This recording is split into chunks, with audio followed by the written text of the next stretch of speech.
Ayurveda, homeopathy એની મદદ લઈને એ આમાં આગળ વધે અને પોતાનું સ્વાસ્થ્ય દિવસો દિવસ વધારે ને વધારે સારું કરતા જાય. એટલે એ હેતુથી મેં એવી 7 વસ્તુઓ નક્કી કરી, જેમાં Ayurveda, homeopathy, naturopathy, sound therapy, ધ્યાન, પ્રાણાયામ, આસનો, આવા 7 પગલાંને મેં ભેગા કર્યા અને એમાં મારા વર્ષોના અનુભવોનો નિચોડ એમાં મૂક્યો. શાસ્ત્રમાં શું કીધું છે, અગાઉના લોકોએ શું એ બાબતે વાત કરી છે, એ બધી વાતો પણ મેં એમાં સમાવેશ કર્યો અને આ મારું પુસ્તક તૈયાર થયું. જે આ મારું પુસ્તક છે, જે 3 થી 4 મહિના પહેલા જ આ પુસ્તક બજારમાં આવ્યું છે અને અત્યારે એમેઝોનમાં મળે છે. અને આનંદની વાત એ છે કે એને બેસ્ટ સેલરનો ટેગ પણ મળેલો છે, એટલે લોકોએ પસંદ પણ કરેલું છે. હવે આપણે આમ નેચરોપેથીનો વિચાર કરીએ ને, જો એલોપેથી આપણા જીવનમાં એટલી બધી રીતે પ્રવેશી ગઈ છે અને કોઈ પેથી માટે આપણે જો એનો અનાદર કરીએ તો પણ ઘણી વખત નિષ્ફળતા મળે છે. એટલે એલોપેથીનું પણ એક સ્થાન છે. અમુક સંજોગોમાં એલોપેથીની મદદ લેવી જ પડે, એલોપેથીની હેલ્પ લઈને જ આપણે કરવું પડે. એમાંય સર્જરી છે, એ બધાનો આપણે ઉપયોગ કરીને આપણે જે આપણી જરૂરિયાત છે અને આપણા જે બીજા ડૉક્ટર્સ છે, આપણા ફેમિલી ડૉક્ટર્સ છે, એની સાથે પરામર્શ કરીને આપણે પણ આયુર્વેદ એક એવું શાસ્ત્ર છે કે તમે માંદા પડો છો ત્યારે તો મદદરૂપ થાય જ છે, પણ તમે માંદા કેમ ન પડો અને કેમ કાયમી માટે સાજા રહ્યો, એ આ શાસ્ત્ર તમને બતાવે છે. અને એ આમ જોવા જઈએ તો આપણા લોહીમાં છે. આપણા નાનપણથી જ આપણા દાદા દાદી, મમ્મી, આપણા ઘરના બધાએ આપણને એક પછી એક અનુભવો એના આપતા જ ગયા છે. પણ અત્યારના સંજોગોમાં જોઈએ ને તો એક મત એવો છે કે ભાઈ નેચરોપેથી એટલે શું? નેચરોપેથી એટલે ઉપવાસ કરો, પછી પાંદડા ખાઓ, માટીનો ઉપયોગ કરો, આ બધી વસ્તુઓ એટલે નેચરોપેથી. અને એમાં બહુ વાર લાગે, એમાં કોઈ ઇમરજન્સીમાં એ કામ ના આવે અને એવા રોગમાં એટલી બધી વાર લાગે. માનો કે એલર્જી છે તો એમાં શું કરશે નેચરોપેથી? પાણીમાં પગ બોળાવો, પાણી રેડો, માટીમાં જાઓ, ભીની પટ્ટી બાંધો, આવું બધું આપણા મગજમાં છે.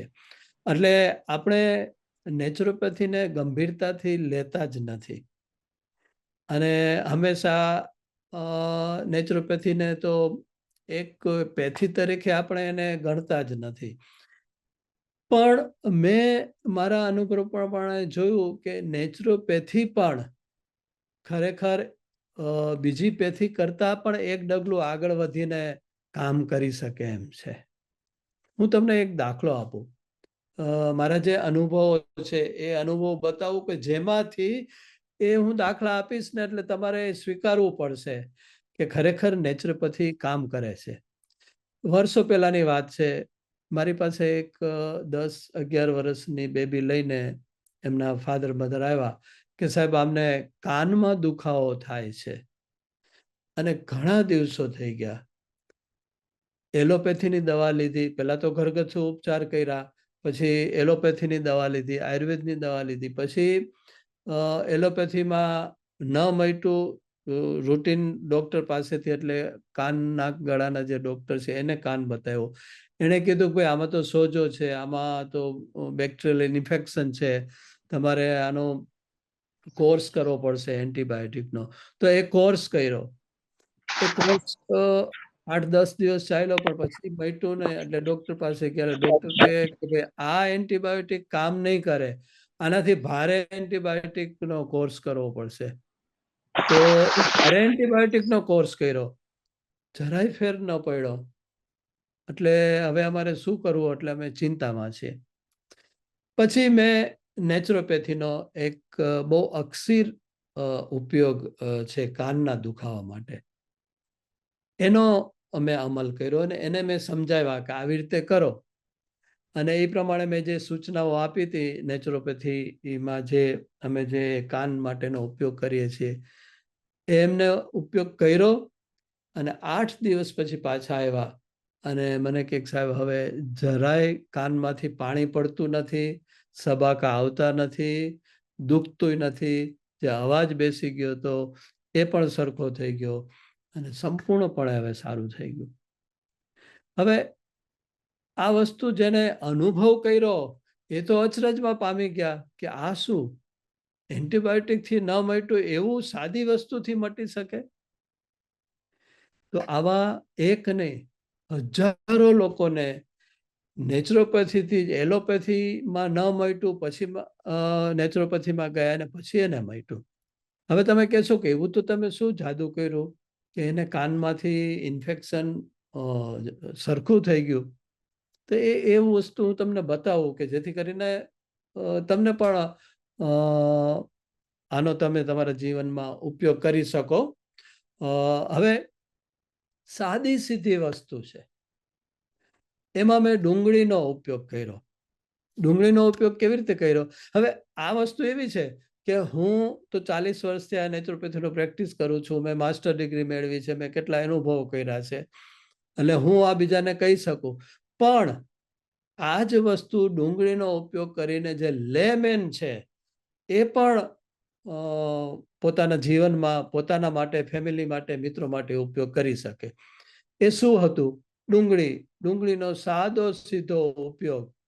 કે ડુંગળીને મેં કીધું કે વરાળે મૂકી અને એને બાફી નાખવાની. બાફી અને એમાંથી 3-4 ટીપા એનો રસ લેવાનો. ચમચીમાં એ રસ લઈ અને રૂના પૂમડાથી એમાં રસ લઈ અને કાનમાં 3-4 ટીપા નાખવાના. આ 3-4 ટીપા નાખી અને પછી જે ડુંગળી ગરમ ગરમ વધી છે જે બાફેલી, એને એક સાદા કોટનના કપડામાં એ ડુંગળી છૂંદીને બાંધી અને કાન ઉપર એનું શેક કરવાનો. બરોબર છે? આટલું કર્યું દિવસમાં 2 વખત, તો ધીમે ધીમે ધીમે કરીને એ છોકરીના કાનમાંથી સબાકા આવતા બંધ થઈ ગયા, એ છોકરીને કાનમાંથી પાણી પડતું હતું એ બંધ થઈ ગયું અને ધીમે ધીમે કરીને અઠવાડિયાની અંદર સંપૂર્ણપણે કાન સરખું થઈ ગયું. હવે તમે જ્યાં સુધી આનો અનુભવ નહીં કરો ત્યાં સુધી તમને માનવામાં નહીં આવે. આવો જ કોરોના વખતે હું તમને નવાઈ લાગે એવી વાત કરું કે ડૉક્ટર બિશ્વરૂપ ચૌધરી, કે જે આખા ભારતમાં અત્યારે પ્રખ્યાત છે ને ઘણા લોકોને જુદી જુદી રીતે નેચરોપેથી ટ્રીટમેન્ટ આપે છે, ડાયાબિટીસમાં, હાર્ટમાં, કેન્સરમાં, અને એના ઘણા ક્લિનિક ઓલ ઓવર ઇન્ડિયામાં 400 થી 500 ક્લિનિક શરૂ થયા છે. હવે અમે કોરોના વખતે શું કર્યું? કોરોના તો એટલી બધી લોકો ગભરાઈ ગયા હતા કે દવાખાનાઓ એટલા બધા ચોકઅપ થઈ ગયા હતા કે ત્યાં તમે લાઈનમાં ઉભા રહ્યો, સિરિયસ પેશન્ટને લઈ જાવ તો તમને કે 3 દિવસ પછી વારો આવશે, ઓક્સિજન નથી, બેડ નથી. જેટલા લોકોને સમાય એટલા લોકોને લોબીમાં દાખલ કર્યા, પણ પછી લાઈનોમાં બહાર ઉભા રાખ્યા. અમારા 60,000 જે પેશન્ટ હતા એને એક પણ દવા વગર, એક પણ મૃત્યુ વગર, આયુષ ડિપાર્ટમેન્ટે પણ અમે જે પદ્ધતિનો ઉપયોગ કર્યો એ પદ્ધતિનો એને સ્વીકાર કર્યો છે અને એને પણ ઘણા રિસર્ચ કરીને એને સ્વીકાર્યું છે. આપણા ઇન્ડિયન ગવર્મેન્ટનું જે ડિપાર્ટમેન્ટ છે, આયુષ ડિપાર્ટમેન્ટ, એમણે. તો કોરોનામાં અમે શું કર્યું? કોરોનામાં જે કર્યું છે એ સાદા ફ્લૂ અત્યારે થાય અને જે લોકો હેરાન થાય છે, આખા વર્લ્ડમાં તમને નવાઈ લાગશે, ઇન્ડિયામાં એવરેજ ફ્લૂથી લાખો લોકો દર વર્ષે મૃત્યુ પામે છે.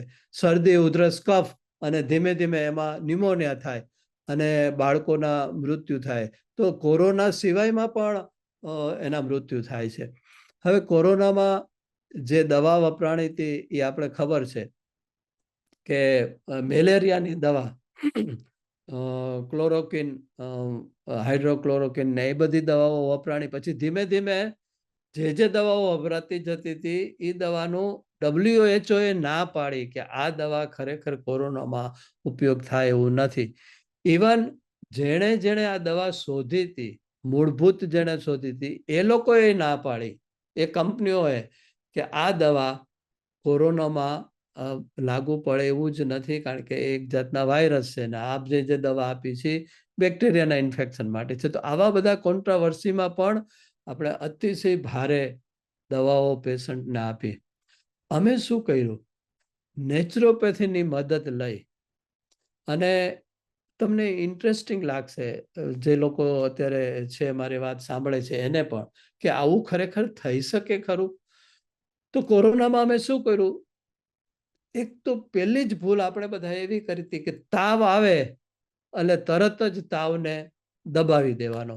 પેરાસિટામોલ ડોલો ખાય, 500-600 મિલીગ્રામની જે પેરાસિટામોલ આપણે આપતા હતા, એ ખાઈને પહેલું કામ તો તાવને દબાવી દેવાનું કર્યું. તો આપણને મિકેનિઝમ ખબર છે આપણા શરીરની, બધા જાણે છે કે જ્યારે ઇમ્યુનિટીને કામ કરવું હોય અને આપણા શરીરમાં જે વાયરસ, જે દુશ્મનો ઘૂસી ગયા છે એને જો મારવા હોય તો એની લડાઈ માટે એણે થોડુંક ટેમ્પરેચર શરીરનું વધારવું પડે, તો જ આપણી ઇમ્યુનિટી સરખી રીતે કામ કરી શકે. એટલે એમાં બોડીએ તાવ આવવાની શરૂઆત કરી, તો એ તાવને આપણે તરત જ ઠંડો પાડી દીધો. એટલે આપણે મદદ કરી કોને?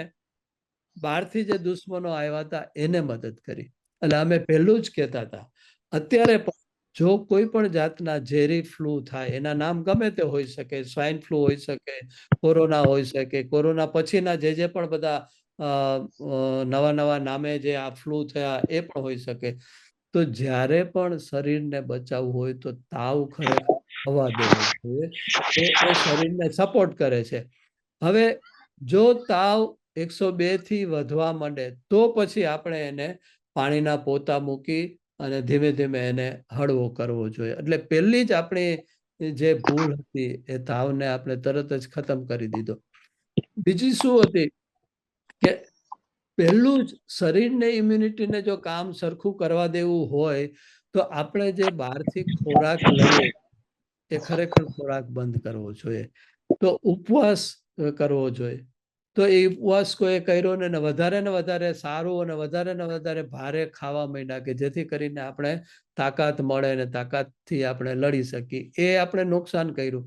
એટલે અમે શું કરાયું, અમે પહેલો દિવસ એમને તાવ આવવા દીધો અને 102 થી ન વધે એનું ધ્યાન રાખ્યું. અને બીજું, એને ઉપવાસ કરાયો પહેલો જ દિવસ, અને એ ઉપવાસ દરમિયાન એને વિટામિન સી નો એક સુપર ડોઝ આપ્યો. અને એ કેવી રીતે? એ સંતરામાં જે સુપર વિટામિન સી છે એ, એટલે એને અમે આખો દિવસ 200-300 ml ના એના શરીરના વજન પ્રમાણે, એ બધી વિગતો જઈશું તો બહુ લાંબુ થશે, એટલે અમે એને આખો દિવસ મોસંબીનો રસ આપ્યો, એક મોસંબીનો રસનો ગ્લાસ અને એક તરત જ કલાક પછી નાળિયેરનો ગ્લાસ. આ બે અમે આપ્યા કર્યું, જેથી કરીને ઝીંક અને વિટામિન સી નો એને સુપર ડોઝ મળી જાય. બીજા દિવસે અમે એને ઉપવાસ કરાયો, પણ ટમેટા અને કાકડી, કે જેમાં જે એના શરીરને મિનરલ્સની જરૂર હતી, ઇમ્યુનિટી વધારવાની જરૂર હતી, એ આપ્યું.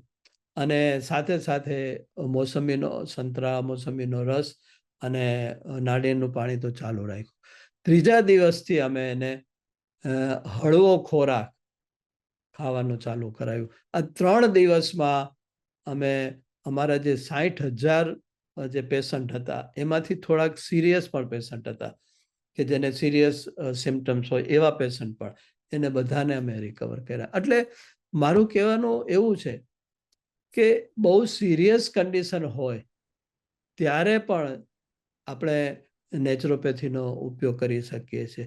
આપણે એમ ન કહી શકીએ કે બહુ સિરિયસ હોય એટલે તમે ફક્ત નેચરોપેથી ઉપર રહ્યો, તમારા પેશન્ટને તમે એલોપેથીની મદદ ન કરો. પણ સાથે સાથે નેચરોપેથીનો ઉપયોગ કરવાથી તમે તમારા શરીરને વધારે સારી રીતે સાચવી શકો છો. બીજું, જેમ જેમ આપણી ઉંમર થાય છે, આપણે બાળક છીએ, પછી મોટા થયા, યુવાન થયા, પછી પ્રૌઢ થયા, અને પછી સિનિયર સિટીઝન થયા, મોટી ઉંમરના 65-70 વર્ષના. એ દરેક સ્ટેજ ઉપર આપણે જો આયુર્વેદ અને હોમિયોપેથી અને નેચરોપેથીનો ઉપયોગ કરીએ તો આપણા જે જીવનના છેલ્લા તબક્કાઓ છે, 60 થી 70, 70 થી 80, 80 થી 90, 90 થી 100, એ તબક્કા કોઈ પણ રીતે માંદા પડ્યા વગર આપણે પસાર કરી શકીએ. હવે તમને એક વસ્તુ કહું કે આપણે માંદા શું કામ પડીએ છીએ? માંદા પડવાના કારણો ઘણા છે, પણ મુખ્ય કારણો જોઈએ ને તો આપણે આપણા શરીરને સમજતા નથી. આપણી ગાડી છે, આપણું સ્કૂટર છે, એને સમજીએ છીએ કે 2-4 મહિના થાય એટલે એનું પ્લગ કાઢીને તરત સાફ કરવો જોઈએ. કિકમાં જરા કે એમ 2-3 કિક મારવી પડી તો સમજી જાય, તરત જ પ્લગ કાઢીને આપણે એને ઘસીએ છીએ અને સરખું કરીએ છીએ. એનું મેન્ટેનન્સ સમયસર કરીએ છીએ. એનું પાણી, જે કાર હોય તો પાણી બદલાવીએ, એની અંદર જોઈએ કે બધી મેન્ટેનન્સના સમયે થાય છે ને. પણ આ શરીરનું મેન્ટેનન્સ કરવામાં એટલો ઇન્ટરેસ્ટ આપણે લઈએ છીએ? એક વખત આપણે દરેકે આપણી જાતને પૂછવું જોઈએ. હું તો એમ કહું છું, ઇન્ટરેસ્ટ લેવાનો, આપણા શરીરને સાંભળવાનો, આપણા શરીર સાથે આપણે વાત કરવી જોઈએ. આપણા શરીરને વાત કરીને આપણે એની સુગંધ માણવી જોઈએ, એને સમજવું જોઈએ. જો એની વાત સાંભળીએ તો તરત જ આપણે ખબર પડે કે ભૂખ લાગી હોય ત્યારે જ ખાવાનું હોય, ભૂખ ન લાગી હોય તો આપણું શરીર આપણે ઓટોમેટિક ભૂખ નહીં લગાડવાની સેન્સ ઊભી કરીને આપણે એમ કહે છે કે ઊભો રે ભાઈ, અત્યારે તારે પેટમાં નાખવાનું નથી.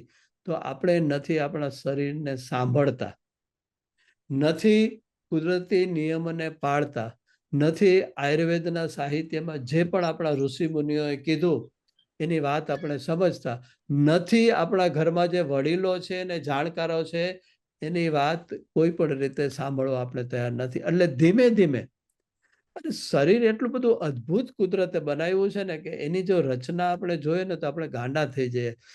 કોઈ પણ રીતે શરીરને આપણે તોડવું હોય ને તો બહુ મહેનત કરવી પડે. શરીરને મારવું હોય તો એટલું બધું કુદરતે અંદર મિકેનિઝમ રાખી છે.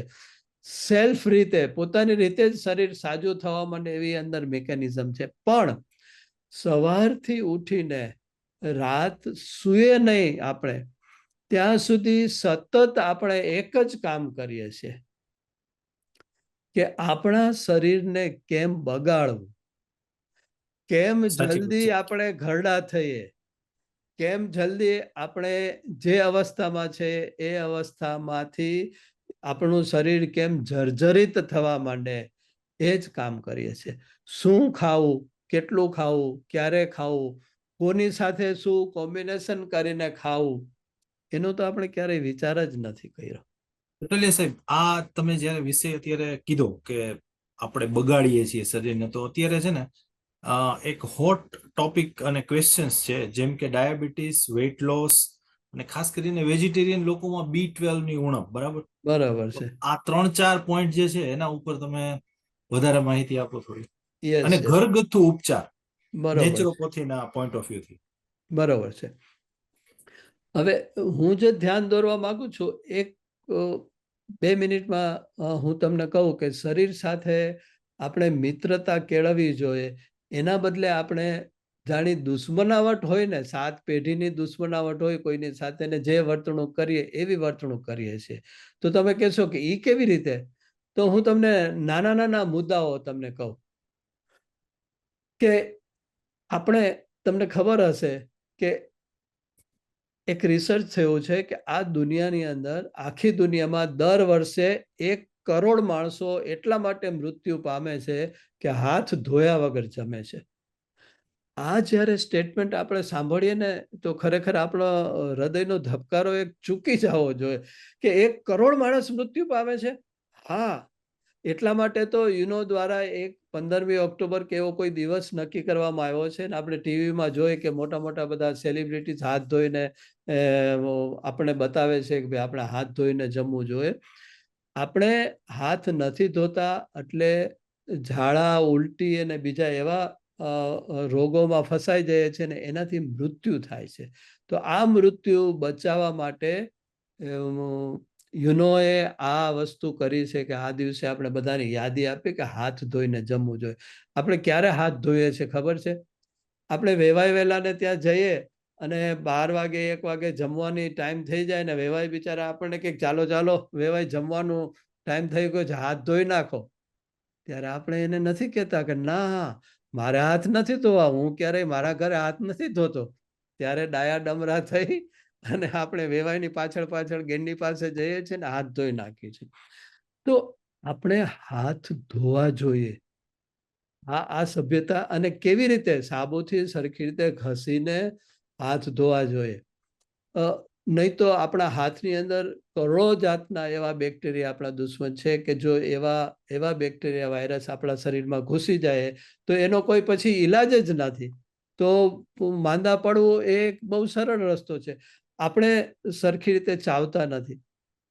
આપણને ખબર છે કે આપણે ખીચડી ખાઈએ છીએ તો શું કરીએ છીએ ખબર? જેવો કોળિયો લીધો અને સીધો અંદર. ખીચડી તો પોચી રૂ જેવી હોય, ભાત તો પોચા રૂ જેવા, એને ચાવવાની શું જરૂર છે? પણ આપણને ખબર નથી કે કાર્બોહાઈડ્રેટને મોઢામાં જ પચવાના રસ હોય છે. એ પેટમાં તો એના રસ હોતા જ નથી, પાચક રસ. તો જેમ જેમ આપણે ભાત ચાવીએ એમ મીઠા લાગે છે. શું કામ?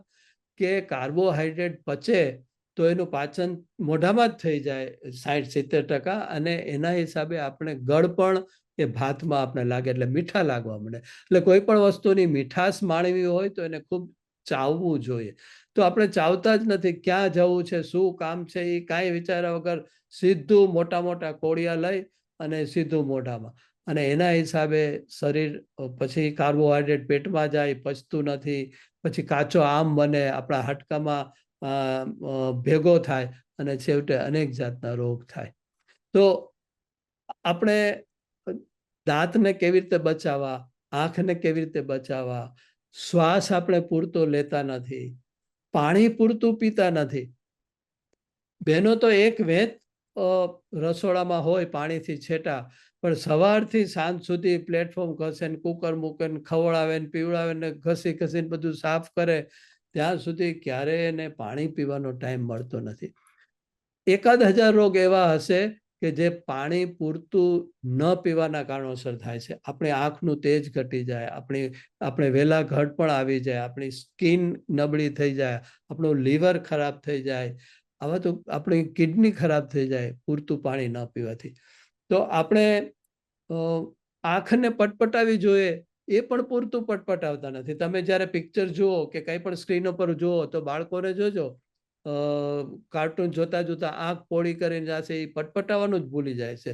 તો જુદી જુદી રીતે આપણે આપણા શરીરની સાથે દુશ્મનાવટ હોય ને એવી રીતે વર્તણૂક. તો આ બધી જ વસ્તુઓ આપણે ખબર હોવી જોઈએ. હું એક તમને કહું કે જે નોલેજ છે એ કેટલું બધું જરૂરી છે. હું તમને કહું કે તમારું મારું બધાનું લગભગ 99% કેલ્શિયમ ઓછું છે. શું કામ ઓછું છે ખબર છે? આપણને કોઈએ સમજાવ્યું જ નહીં કે આપણા હાડકા કેમ નબળા છે. જ્યારે આપણે માના પેટમાં હતા ને ત્યારે આપણું જે સ્કેલેટન બનતું હતું, આપણું જે હાડપિંજર બનતું હતું, એ જે પાયો નખાણો હાડકાનો, એ જ નબળો હતો. શું કામ? કે આપણી માને ખબર જ નહોતી કે હાડકા મજબૂત કરવા માટે શું કરવું જોઈએ. આથી 25-30 વર્ષ પહેલાનો વિચાર કરીએ ને તો દરેક પ્રેગ્નન્ટ લેડી એક મોટો ગ્લેક્સોનો ડબ્બો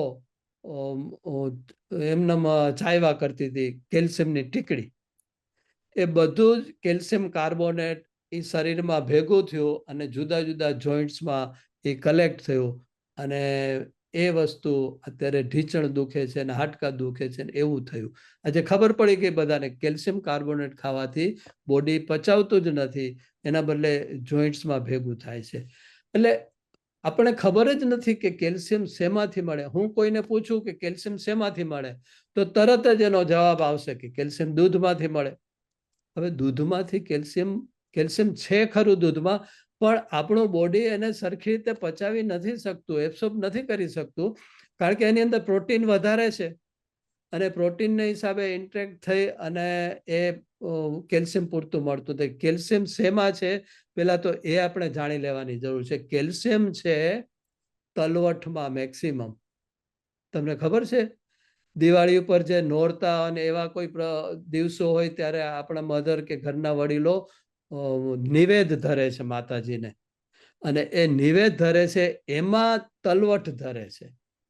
આપણા વડવાઓને ખબર હતી કે તલવટ છે ને પાવર હાઉસ છે કેલ્શિયમનું, અને આ બધાના હાડકા નબળા રહેશે. અને માતાજીને તલવટ એટલે ધરીએ છે કે આપણા ઘરની અંદર જે માતાજીઓ છે, મા, બેન, દીકરીઓ છે, એ એટલી બધી કામમાં મશગુલ હોય છે, એને ખબર જ નથી કે કેલ્શિયમ શેમાંથી મળે છે.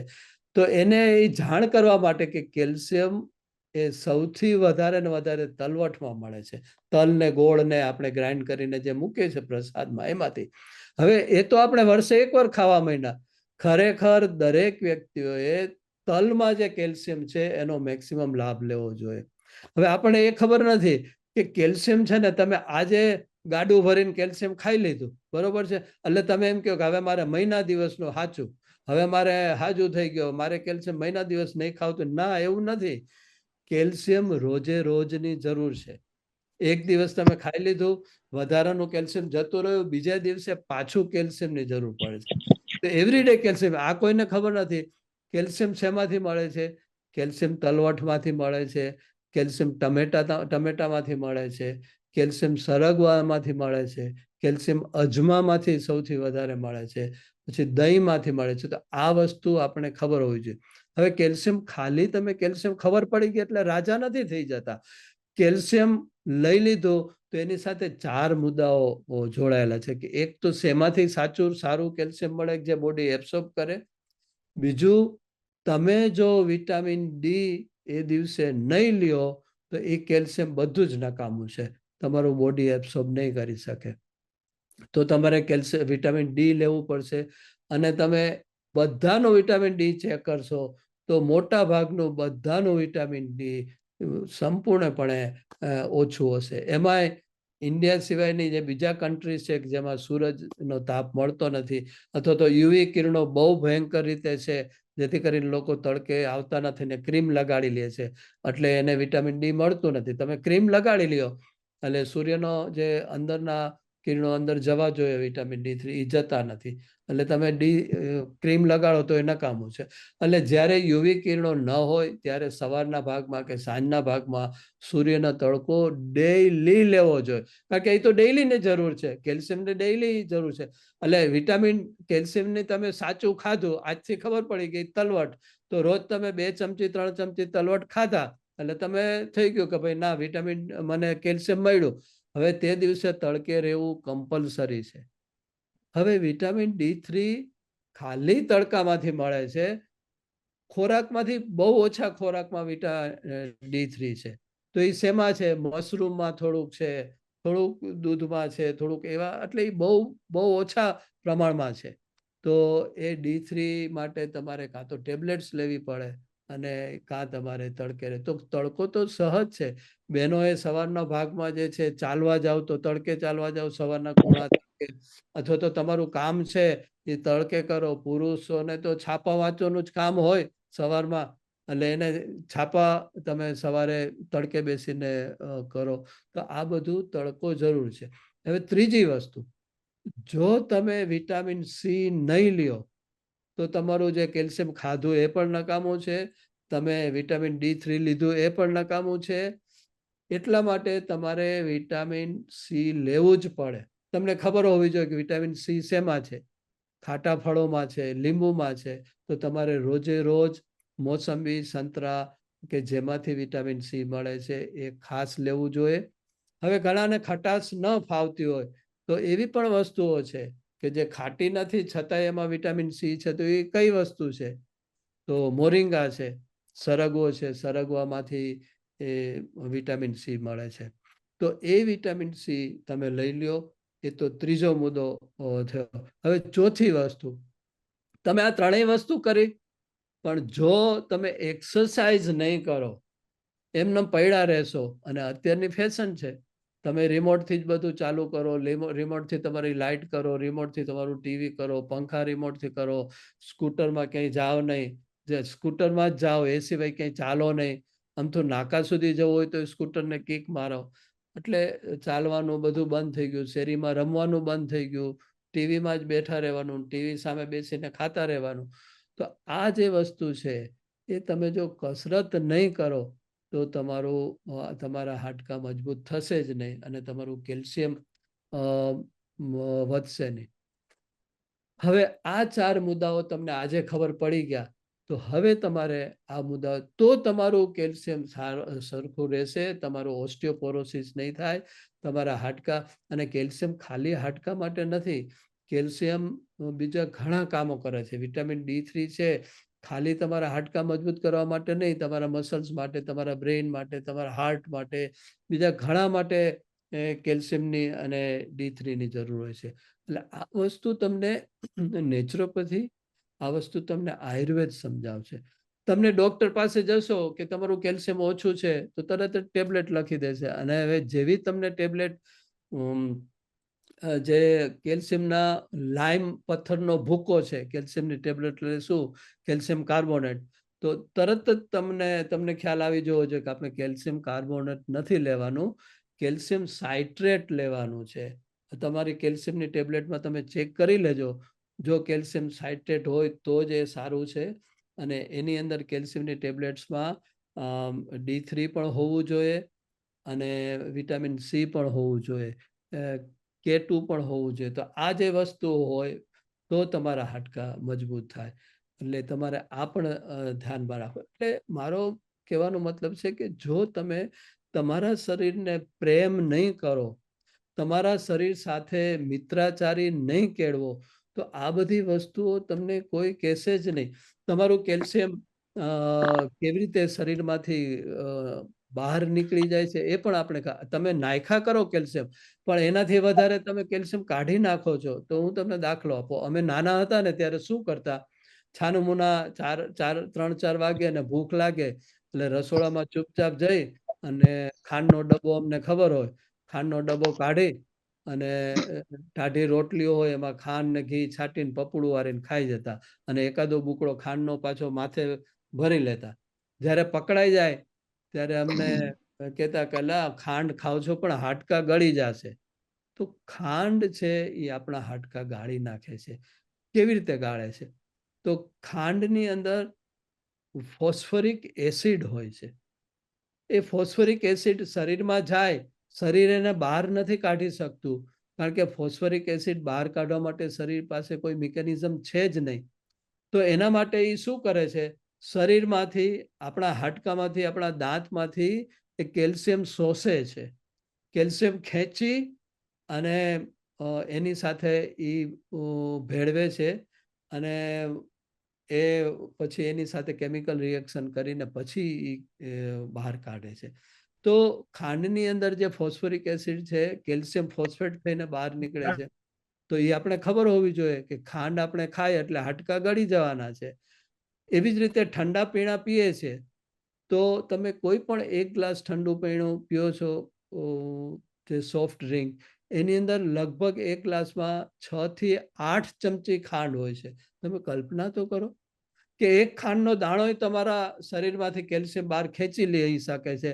તો 8 ચમચી તમે ઘટક ઘટક કરીને પી જાઓ છો ને તમારા 6-8 મહિનાના છોકરાઓને પીવડાવો છો, 5-7 વર્ષના છોકરાઓ તો એ પીધે છૂટકો કરે છે. તમે પીઝા ખાવા હોટલમાં જાઓ એટલે તમે છાશ સાથે થોડા પીઝા ખાવાના છો. તો તમને શરમ આવે ને કે ભાઈ આ તો લોકો જો, એટલે એની સાથે તો તમને ઠંડુ પીણું જ જોઈએ, સોફ્ટ ડ્રિંક જ જોઈએ. સોફ્ટ ડ્રિંકની અંદર, અને એની અંદર જેવું તમે ખાઓ છો, 8 ચમચી ખાંડ તમે અંદર લઈ લ્યો છો અને તરત જ તમારું શરીર એને કાઢવા માટે તમારા હાડકામાંથી કેલ્શિયમ ખેંચે છે. તો આ વસ્તુ બને છે તો આપણને ખબર જ નથી. તો હવે આવી પરિસ્થિતિમાં આપણા હાડકાં કેવી રીતે સશક્ત હોઈ શકે?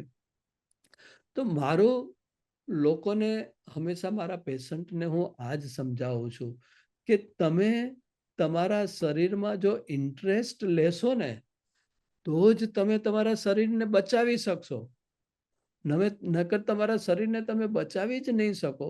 તમારું શરીર પછી તમે જુઓ, બાળકોને એલર્જી થાય છે, મટતી જ નથી. કોઈ વ્યક્તિ એલર્જીને નથી મટાડી શકતું.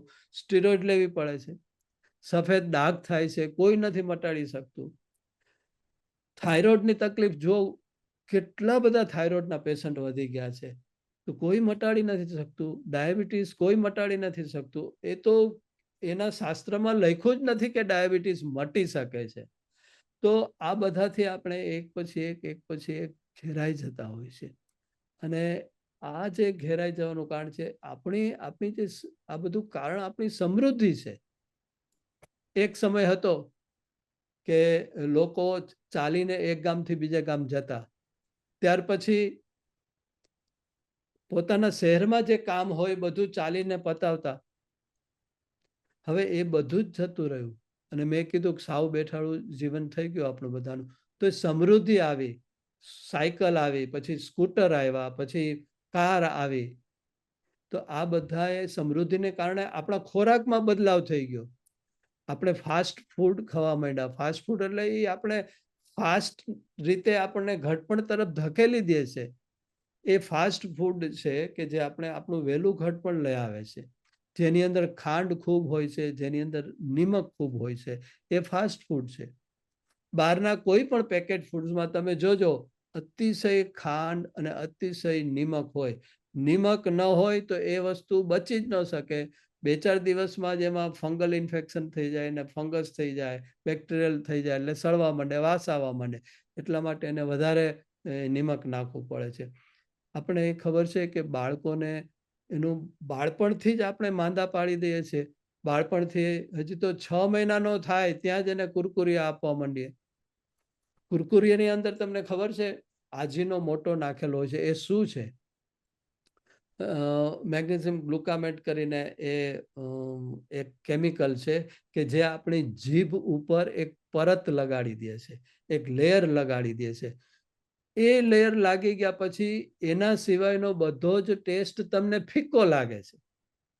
એ તમને એના સિવાય તમે જોજો, બાળકોને જોજો, યુવાનો બાળકોને ઘરમાં કહે છે કે મમ્મી તારું શાક અમને ભાવતું જ નથી, અમને કુરકુરિયા લઈ આવી દે. તારો નાસ્તો ઘરમાં બનાવશે અમને ટેસ્ટી લાગતો જ નથી. કારણ કે એના જીભ ઉપર જે પરત ચડી ગઈ એને બીજું ટેસ્ટી લાગતું જ નથી. તો ધીમે ધીમે એનું ક્રેવિંગ થવા માંડે છે. નિમક ખારી વસ્તુ છે, તો પેકેટ ફૂડ સિવાય એને ઘરના નમકીન બનાવો છે નથી ભાવતું, કારણ કે એમાં ઓછું નિમક હોય છે. એ નિમક એને ક્રેવિંગ કરાવે છે. સતત વધારે ખારું એ ડિમાન્ડ થાય છે. અને ખાંડ પણ છે એ એક જાતનું એડિક્શન છે. તમે ખાંડ ખાવા માંડવાના છો તો ધીમે ધીમે તમારું શરીર ગળપણ માયગા કરે છે. તમારે જ્યાં સુધી ગળપણ નહીં ખાવ ત્યાં સુધી તમને અંદરથી સંતોષ થશે જ નહીં. ખોરાકની અંદર પણ તમે જુઓ કે આપણે જે ખાઈએ છીએ ને, એ ખાઈને આપણે ક્યારે હાશકારો થાય એ તમને ખબર છે? ક્યારે ધરાય? તમને ખબર છે માનું જે ગર્ભાશય છે ને ખરેખર આવડું જ છે, પણ આટલું મોટું બાળક એમાં સમાઈ જાય છે. એ ફ્લેક્સિબલ છે, મોટું થઈ શકે. એવી રીતે આપણી હોજરી છે એ મુઠ્ઠી એકની જ છે, પણ એટલી બધી ફ્લેક્સિબલ છે કે તમે જેટલું નાયખા કરો એની અંદર ઓયા જ થયા કરે, મોટી મોટી થઈ જાય. અને આપણે આમ આપણા કરતા જરૂર કરતા 10 ગણું વધારે ખાય ને ત્યારે આપણે હાશકારો થાય. જમીને કોઈ પોતાના મિત્રને ઘરે જાય અને ભજીયા તળાતા હોય તો એ તરત જ એને ખાવાની લાલચ થઈ જાય. જમ્યા પછી ઘણા લોકો 200-500 ગ્રામ ભજીયા ખાઈ જાય છે, એવા સુરવીરો હોય છે. એટલે આપણા શરીરની અંદર એક પોઈન્ટ છે બ્રેઇનની અંદર કે જે આપણને મેસેજ આપે કે હાશ હવે ધરાઈ ગયા, મજા આવી ગઈ, બસ હવે. એ જે બસ હવેનું જે પોઈન્ટ છે ને, એ પોઈન્ટની એક ખૂબી એ છે, એને ક્વોન્ટિટી સાથે લેવા દેવા નથી. તમે 500 ગ્રામ ખાધું કે 1 કિલો ખાધું, એને તમે જેટલું મમડાવો છો મોઢામાં એમ એનું મીટર ચાલે છે. હવે આપણે ચાવતા તો છીએ નહીં. આપણે તો કોળિયો ભર્યો અને સીધો અંદર, કોળિયો ભર્યો ને સીધો અંદર. કોણે બનાવ્યું? બનાવવાવાળી આપણા ડાઇનિંગ ટેબલમાં આમ સામે ટગર ટગર જોતી હોય કે હમણાં મને કહેશે કે ઓહો આજે તો બહુ સરસ બનાવ્યું, હા બહુ સરસ, આ શું હતું શું, પણ એ કાંઈ જ વિચાર કે કોને બનાવ્યું, ભગવાનનો ઉપકાર, ખેડૂતોનો ઉપકાર, વેપારી પાસેથી આવ્યો એનો ઉપકાર, એ તો એક બાજુ રહી ગયો. આપણા વડવાઓ ખબર છે પહેલો કોળિયો એ ધરતી માતા ઉપર મૂકતા અને કહેતા કે હે માં તારી છાતી ચીરીને આ અનાજ ઉત્પન્ન થયું છે તો પહેલા તો તારો આભાર માનીએ છીએ, પછી ખેડૂતોનો આભાર, પછી બહાર જોતા કે કોઈ સાવેણી વેચવાવાળી કે બીજી કોઈ વ્યક્તિઓ બહાર બેઠી નથી ને પેલા એને રોટલી અથાણું એવું આપતા, પછી પોતે ખાતા. આજે તો એ કાંઈ નથી, ચાયવા વગર સીધા ગમે ત્યાં ભાગવું હોય ગમે તે હોય એ આપણે ખાવા માંડીએ છીએ. અને આના કારણોસર ચાવતા નથી ને એના કારણોસર આપણે 3 થી 4 ગણું ખાઈ જઈએ છીએ. કારણ કે જે ઓલો પોઈન્ટ છે ને આપણા મગજની અંદર, એ પોઈન્ટ તો બિચારો તમે કેટલું મમડાવો છો મોઢામાં, કેટલું ચાવો છો એના ઉપર એનું મીટર ચાલે છે. એટલે ઉપર તો આપણે ચાવ્યા વગર અંદર નાખીએ એટલે એ તો મીટર બહુ ધીમું ચાલે, એટલે બહુ મોડે પછી આપણને હાશકારો થાય છે. એટલે મારી પાસે જે લોકો આવે કે અમારે વજન વધારવું ઘટાડવું છે તો એનું શું કરવું, તો એને પહેલું જ સૂત્ર હું આપું કે તમે ખૂબ ચાવીને ખાઓ. ખૂબ ચાવીને ખાશો એટલે ઓટોમેટિક 25 થી 40% ખોરાક જ તમારો ઘટી જશે.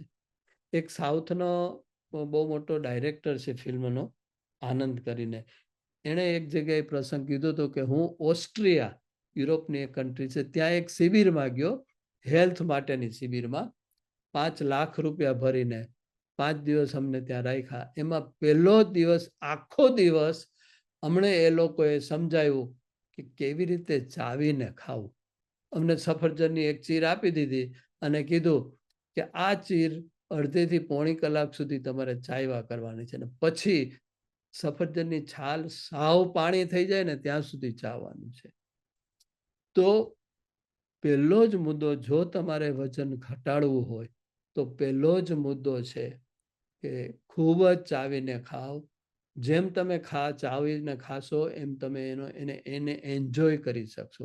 એનું જે પાચન મોઢામાં થશે એ અમૃત જેવો કોળિયો તમને લાગશે. એટલે પહેલું જ જે છે, જો તમારે વજન ઘટાડવું હોય અને આયુર્વેદ, નેચરોપેથી, હોમિયોપેથીની મદદ લઈને, તો વિક્રમભાઈએ જે પહેલો જ પ્રશ્ન કીધો ને કે વજન ઘટાડવું છે, તમને નવાઈ લાગશે કે વજનના કારણોસર કેન્સર થવાની પૂરેપૂરી શક્યતા છે વધારે વજનથી, થાઇરોઇડની તકલીફ થવાની પૂરેપૂરી શક્યતા છે, બીપી વધવાની પૂરેપૂરી શક્યતા છે, ડાયાબિટીસ થવાની તો 100% ખાતરી જ છે કે ડાયાબિટીસ થઈ જ જશે, શ્વાસની તકલીફ થવાની છે, હાર્ટ એટેક આવવાની શક્યતા છે અને બ્રેઇનના સ્ટ્રોક આવવાની શક્યતા છે.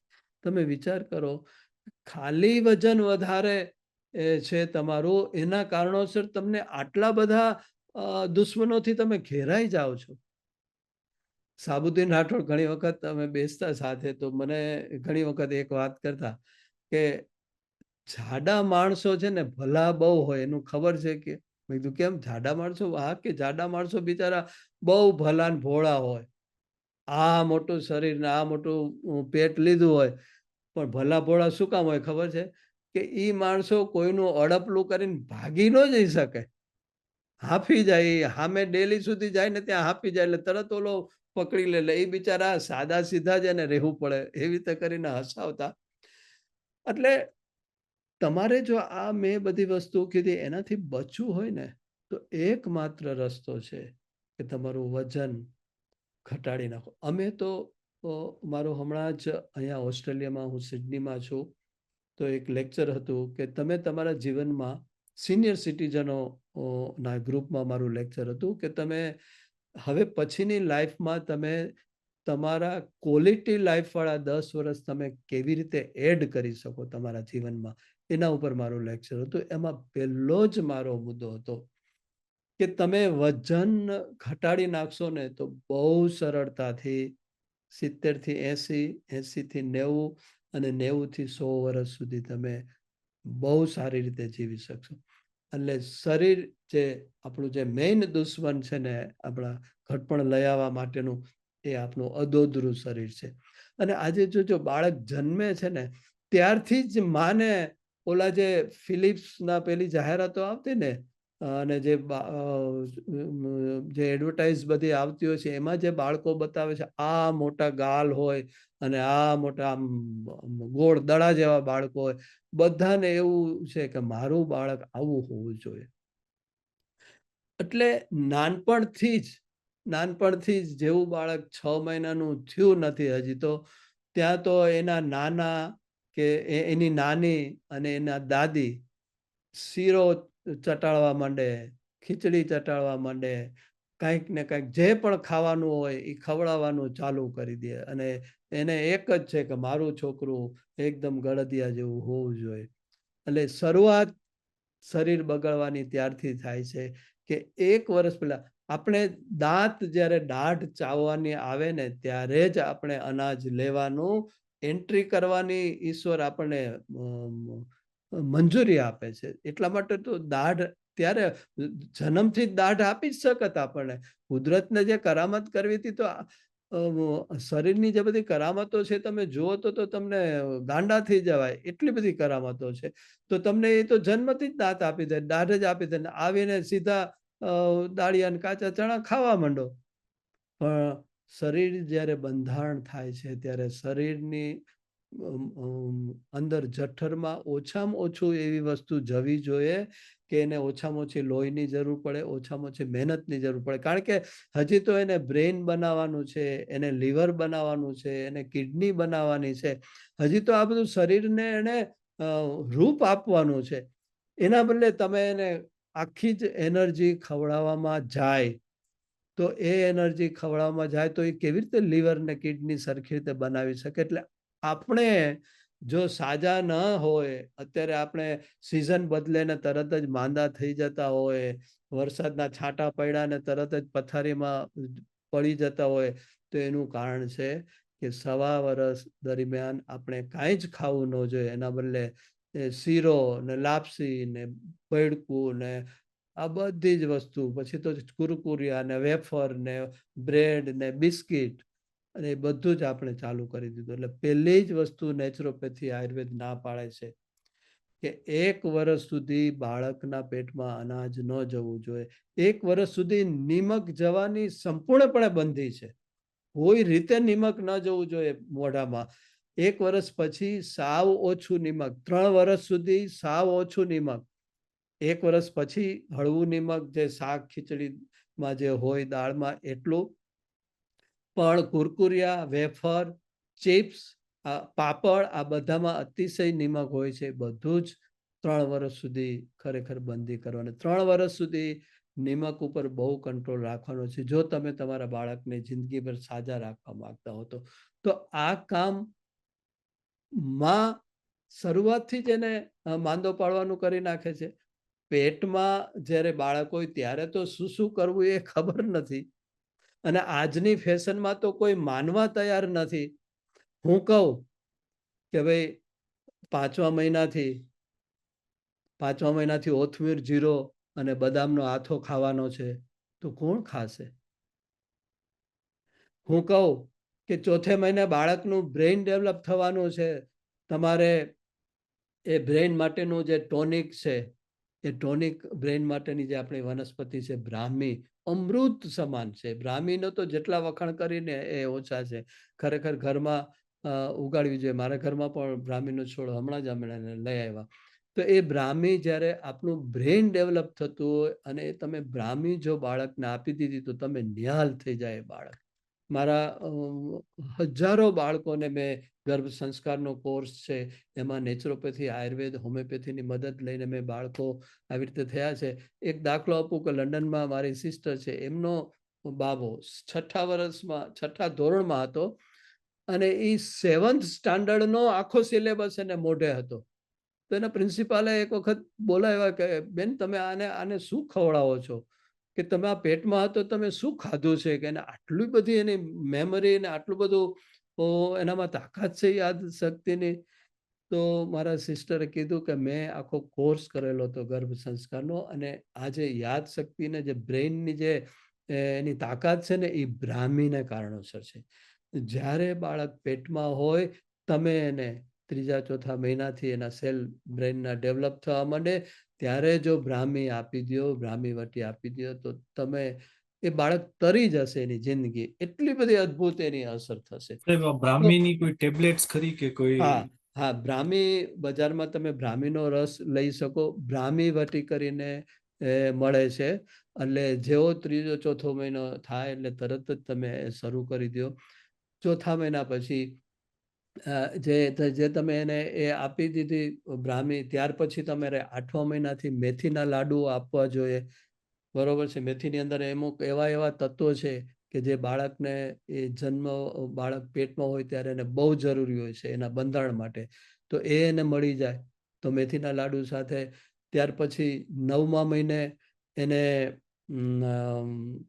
બદામનું તેલ આપવાનું છે દૂધમાં નાખીને, 9મો મહિનો જ્યારે બેસે. તો આ વસ્તુ અત્યારે કોણ માનવાનું છે? અત્યારે તો બાળકને બહારથી જે કેમિકલ વાળા જે વિટામિન્સ છે, કેલ્શિયમ છે, આયર્ન છે, એ બધું ધડાધડ આપે જાય છે અને એ નુકસાન કરે છે. મેં જે મારો કોર્સ ડેવલપ કર્યો એમાં એક પણ એલોપેથીની દવા, જ્યારે પણ કોઈ ઇમરજન્સી હોય તો બરોબર છે, પણ એનું આયન આપવાનું છે, એ પણ શાકભાજી અને જે પણ ફ્રૂટ છે એમાંથી કેલ્શિયમ આપવાનું છે, એ પણ મારી જ આ નેચરોપેથી દ્વારા. એટલે આ બધી જ વસ્તુઓ તમે જ્યારે પ્રેગ્નન્ટ લેડી હોય છે ત્યારે આ બધું આપવાનું છે. હું તમને એક દાખલો આપું, હસવું આવશે તમને. મેં પેઇનલેસ ડિલિવરી માટેનો આ કોર્સ તૈયાર કર્યો. મિનિમમ પેઇન સાથે બાળકનો જન્મ થાય. તો જ્યારે ચોર ચોરી કરવા જાય ને ત્યારે 3-4 વસ્તુનું ધ્યાન રાખે. પહેલા તો એ ઓછામાં ઓછા કપડાં પહેરે. ઓછામાં ઓછા કપડાં પહેરે એટલા માટે કે એ પકડાઈ ન જાય. બીજું, એ શરીરે તેલ ચોપડીને જાય, એરંડિયા જેવું ઘટ તેલ. શું કામ? કે માનો કે પકડાઈ ગયો તો એ પકડવાની ટ્રાય કરે અને પણ એનું ચીકણું બધું શરીર હોય એટલે એ છટકીને વયો જાય. અને ત્રીજી વસ્તુ એ કરે, 250 ગ્રામ ખજૂર ખાઈને જાય. હવે કહે છે કે ચોરી કરવા ટાણે ખજૂર ખાવાનો? હા. શું થાય? માનો કે એ પકડાઈ ગયો, તેલ લગાડ્યું તોય, અને પકડાઈ ગયા પછી એને તો ખબર છે કે પકડાઈ ગયા પછી તો માર પડવાનો છે, કાં તો લોકોનો કાં પોલીસનો. એ જે માર સહન કરવા માટે એ ખજૂર ખાય છે. એ ખજૂર ખાય તો ખજૂરની અંદર એટલી બધી તાકાત હોય છે કે તમે એને મારીને ઢીબી નાખો ને તો એને એટલી બધી અસર ન થાય. હવે તમે જોજો, ડોસીમાઓ જે ગામડે હતી ને પહેલા, તો અડધી વૈદરાજ જ હતી. તો જ્યારે કોઈ બેનને હવે બાળક આવવાની તૈયારી થઈ હોય ને છેલ્લા દિવસો હોય તો તરત જ એને બોલાવીને કે બેટા, હવે તારી જે ચાલ ઉપર તારું પેટ જે બહાર નીકળ્યું છે એના ઉપરથી હવે ખબર પડે છે કે હવે વાર નથી જાજી, તું હવે છેલ્લા 8 દિવસ ગાયના ઘીમાં ખજૂર સાતળીને ખાવા માંડ. એ ડોસીમાને ખબર હતી કે ખજૂર ખાવાથી બાળકનો જે જન્મ થાય છે, પેલ્વિક બોન અને પેલ્વિક મસલ્સ એ સ્ટ્રેચ થાય છે. એટલા બધા સ્ટ્રેચ થાય છે બાળકનું માથું બહાર આવવા માટે કે એ સ્ટ્રેચિંગનું પેઇન છે. તો એ જે પેઇન થાય છે, એ પેઇન જો માં ખજૂર ખાઈ લે તો એ ખજૂર ખાવાથી એ પેઇન જતું રહે છે અને એ પેઇન સાવ મિનિમમ થાય છે. તો મારા કોર્સમાં મેં આ પણ કર્યું છે. તો આ બધી નાની નાની વસ્તુઓ કોણ અત્યારે સાંભળવા, સમજવા તૈયાર? કારણ કે એને ગળે જ નથી ઉતરતી. હું તમને એક આદિવાસી બહેનોનો દાખલો આપું કે આફ્રિકાના જંગલમાં આદિવાસી બહેનો કોકો વીણવા જાય અને પ્રેગ્નન્ટ લેડીને છેલ્લા દિવસો હોય તોય જાય, અને છેલ્લે દિવસે બાળક આવી જાય, એને સાફ કરે, એનું નાયડું કાપી લે, સાફ કરીને પાછળ બાંધી લે, પાછી કોકો વીણવા માંડે પેઇન વગર. તો આ લોકોએ અભ્યાસ કર્યો કે આ શું છે, શું કરે છે આ? તો એવું એને ધ્યાનમાં આવ્યું કે એક દાંતણ કરે છે પ્રેગ્નન્ટ લેડી. જેવી પ્રેગ્નન્સી આવે એટલે તરત જ એક મૂળિયું, ઝાડનું મૂળિયું કાઢી અને સવાર સાંજ દાંતણ કરે ને એ દાંતણનો રસ એ ઉતારે. એ દાંતણનો રસ એ ઝાડ આપણે અહીંયા મળે નહીં, એ દાંતણ આપણે મળે નહીં, પણ એ ખબર પડી કે એ સિમિસી ફ્યુગા નામનું એક ઝાડ છે, એ ઝાડનું દાંતણ એ કરે છે. તો એ ઝાડે મળે નહીં, સિમિસી ફ્યુગાનું એ દાંતણ આપણે ક્યાં લેવા જવું? પણ મેં હોમિયોપેથીમાં જોયું, એની ફાર્માકોલોજીમાં જોયું કે સિમિસી ફ્યુગા છે કે નહીં. તો એ એ ઔષધિ એમાં હતી. અને એનો મેં અભ્યાસ કર્યો કે એની સામે કયા કયા ચિહ્નો છે, કયા કઈ વસ્તુઓ છે, શેના માટે ઉપયોગી થાય છે. મટીરિયા મેડિકા મેં ખોલી, તો એ મટીરિયા મેડિકામાં હતું કે પેનલેસ ડિલિવરી માટે આનો રસ છે એ ઉપયોગી છે. તો મેં મારા આ જે કોર્સની અંદર એ મેં એડ કર્યું.